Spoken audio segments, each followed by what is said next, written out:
সমুদ্রের গভীরে থাকা বিশাল প্রাণীগুলোর পেটের ভেতর কি থাকতে পারে? আমরা জানি সমুদ্রের নিচে এক রহস্যময় জগৎ আছে, যেখানে হাজার হাজার প্রাণী অবাধে চলাফেরা করে, তাদের খাদ্য সংগ্রহ করে এবং এক অনন্য ইকোসিস্টেমের অংশ হিসেবে টিকে থাকে। কিন্তু কল্পনা করুন, যদি এই নিরীহ প্রাণীগুলো ধীরে ধীরে মানুষের ফেলে দেওয়া আবর্জনার কারণে মারা যেতে থাকে। সম্প্রতি এমনই একটি ঘটনা ঘটেছিল, যা দেখে বিজ্ঞানীরা পর্যন্ত স্তব্ধ হয়ে গিয়েছিলেন। একদিন একটি বিশাল আকৃতির স্পাম অয়েল সমুদ্রে এসে আটকে পড়ে। স্থানীয় লোকেরা প্রথমেই ভেবেছিলেন এটি হয়তো পথ হারিয়ে ফেলেছে বা কোনো কারণে অসুস্থ হয়ে পড়েছে। তারা চেষ্টা করেছিল এটিকে আবার গভীর পানিতে পাঠানোর জন্য, কিন্তু কোনোভাবেই ওয়েলটি নড়তে পারছিল না। শেষমেশ এটি মারা গেলে বিজ্ঞানীরা সিদ্ধান্ত নেন এর মৃত্যুর কারণ অনুসন্ধান করার জন্য এটি পোস্টমর্টেম করা হবে। তবে যখন গবেষকরা ওয়েলের পেট কাটলেন, তখন তারা যা দেখলেন তা বিশ্বাস করতে পারছিলেন না। ওয়েলের পেট ভর্তি ছিল প্লাস্টিকের ব্যাগ, বোতল, can, fishing net, cosmetic packet এবং আরও অনেক ধরনের আবর্জনা। এটি শুধু কয়েকটি প্লাস্টিকের টুকরো ছিল না, বরং প্রায় 100 কেজির বেশি প্লাস্টিক ও আবর্জনা তার পাকস্থলীতে জমেছিল, যা ধীরে ধীরে তাকে মৃত্যুর দিকে ঠেলে দিয়েছিল।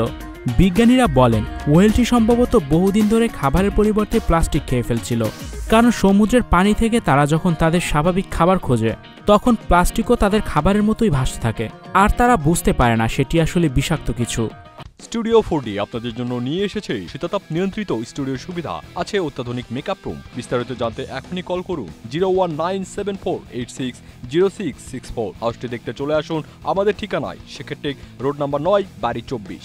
একবার প্লাস্টিক খেলে সেটি আর হজম হয় না, পাকস্থলীতে জমতে থাকে, ফলে ধীরে ধীরে খাবারের জায়গা কমে যায় এবং ওয়েলটি ধীরে ধীরে দুর্বল হয়ে পড়ে।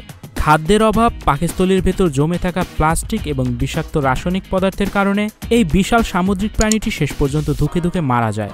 এই ঘটনা শুধুমাত্র একটি ওয়েলের নয়, গবেষণায় দেখা গেছে প্রতি বছর লাখ লাখ সামুদ্রিক প্রাণী প্লাস্টিক দূষণের কারণে মারা যাচ্ছে। মাছ, কচ্ছপ, ডলফিন, এমনকি ছোট ছোট প্লান্টনও এই দূষণের শিকার হচ্ছে। কচ্ছপগুলো জেলিফিশের মতো দেখতে প্লাস্টিক খেয়ে ফেলে, আর মাছগুলোর শরীরে প্লাস্টিক মাইক্রোপার্টিকেল জমে, যা পরবর্তীতে মানুষের খাদ্য চেয়ে নিয়ে প্রবেশ করে এবং আমাদের শরীরেও প্রভাব ফেলে। বিশেষজ্ঞদের মতে বিগত 50 বছর সমুদ্রে এত বেশি প্লাস্টিক জমেছে যে 2050 সালের মধ্যে সমুদ্রে মাছের চেয়ে প্লাস্টিকের পরিমাণ বেশি হবে। এই তথ্য শুনলেই বোঝা যায় আমরা কত বড় বিপদের মুখে দাঁড়িয়ে আছি। প্লাস্টিক পচে না, এটি শত শত বছর পর্যন্ত সমুদ্রে থেকে যায় এবং ধীরে ধীরে পরিবেশের জন্য এক বিষাক্ত ফাঁদ তৈরি করে। আমরা যদি একসঙ্গে সচেতন হই এবং প্লাস্টিক দূষণের বিরুদ্ধে লড়াই করি, তাহলে হয়তো ভবিষ্যতে আমাদের সমুদ্র এবং বাসিন্দাদের রক্ষা করা সম্ভব হবে। এই ওয়েলের মৃত্যুর ঘটনা আমাদের চোখ খুলে দেওয়ার জন্য যথেষ্ট। আমরা কি এমন একটা পৃথিবী চাই যেখানে প্রাণীগুলো খাবারের বদলে প্লাস্টিক খেয়ে মারা যাবে? সময় এসেছে বদলানোর। আপনি কি আগে জানতেন সামুদ্রিক প্রাণীদের পেটের ভেতর এত বিপজ্জনক কিছু থাকতে পারে? Icon Focus 24 TV, powered by 4D Fourth Dimension।